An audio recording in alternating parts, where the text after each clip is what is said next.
নমস্কার বন্ধুরা, আমার চ্যানেলে সকলকে স্বাগত জানাই।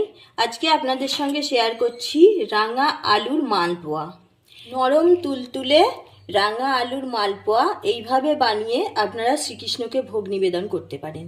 তাছাড়াও বাড়ির সকলকে খাওয়ালে খুব খুশি হবে। অসাধারণ টেস্টি হয়েছে। বাচ্চা থেকে বড় যাকে খাওয়াবেন আপনার প্রশংসায় পঞ্চমুখ হয়ে যাবে। একবার হলেও বাড়িতে এইভাবে বানিয়ে দেখুন। পুরো ভিডিওটা দেখতে থাকুন আমি কিভাবে বানাচ্ছি।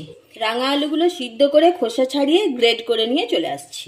রাঙা আলুর মালপোয়া বানানোর জন্য রাঙা আলুটা গ্রেড করে নিয়েছি। এবার এর মধ্যে দিয়ে দেব ময়দা, 1 কাপ পরিমাণ ময়দা দিয়ে দেব, 2 চামচ চিনি, মৌরি, এলাচ গুঁড়ো। এবার কুসুম গরম লিকুইড দুধ নিয়েছি, লিকুইড দুধ দিয়ে দিচ্ছি। লিকুইড দুধ দিয়ে আমি ব্যাটারটা তৈরি করে নেব। প্রথমে হাত দিয়ে একটু ভালোভাবে মিশিয়ে নেব। গুঁড়ো দুধ দিয়ে দিচ্ছি। গুঁড়ো দুধটা দিলে মালপোয়ার টেস্ট বেড়ে যাবে। খুব ভালোভাবে একটু ফেটিয়ে নিতে হবে। আমার ভালোভাবে ফেটানো হয়ে গেছে। এবার ঢাকনা দিয়ে আমি আধ ঘন্টার জন্য রেস্টে রেখে দেবো ব্যাটারটা। ঠিক ব্যাটারটা ঘনত্বটা এই রকম হবে, থেকে পাতলাও হবে না আবার এর থেকে ঘনও হবে না। এটাকে আধ ঘন্টার জন্য রেস্টে রাখছি। রেস্ট হতে হতে আমি চিনির শিরাটা তৈরি করে নিচ্ছি। চিনির শিরা তৈরি করার জন্য নিয়ে নিয়েছি 1 বাটি চিনি। এবার 1 বাটি চিনি দিয়েছি, তার জন্য আমি নিয়ে নেব 2 বাটি পরিমাণ জল। গ্যাস অন করে দিয়েছি। চিনিটা গলে যাওয়া পর্যন্ত অপেক্ষা করব।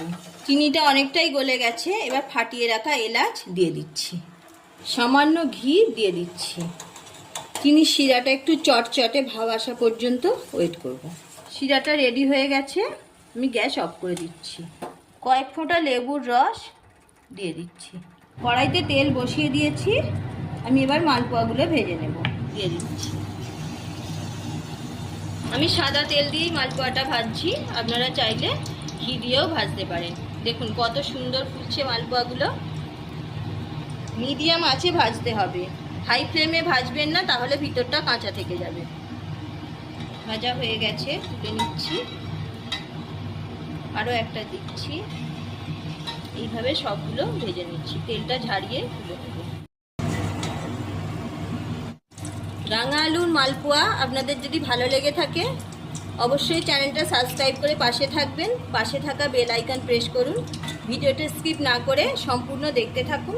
আর রেসিপি ভালো লাগলে অবশ্যই একটা লাইক দেবেন আর কমেন্ট করে জানাবেন কেমন হয়েছে। এইভাবে সবগুলো মালপোয়া ভেজে নিচ্ছি। সবগুলো মালপোয়া ভাজা হয়ে গেছে, চিনি শিরার মধ্যে দিয়ে দিচ্ছি। সবগুলো মালপোয়া রসের মধ্যে দিয়ে দিয়েছি। আমি 5-7 মিনিটের জন্য রেখে দিচ্ছি। একটা প্লেটের মধ্যে সার্ভ করে দিয়েছি। আশা করছি রেসিপিটা আপনাদের ভালো লেগেছে। এইভাবে রাঙা আলুর মালপোয়া বানিয়ে আপনারা শ্রীকৃষ্ণকে ভোগ নিবেদন করতে পারেন। ভালো থাকুন, সুস্থ থাকুন। আবারও দেখা হচ্ছে অন্য কোনো এপিসোডে।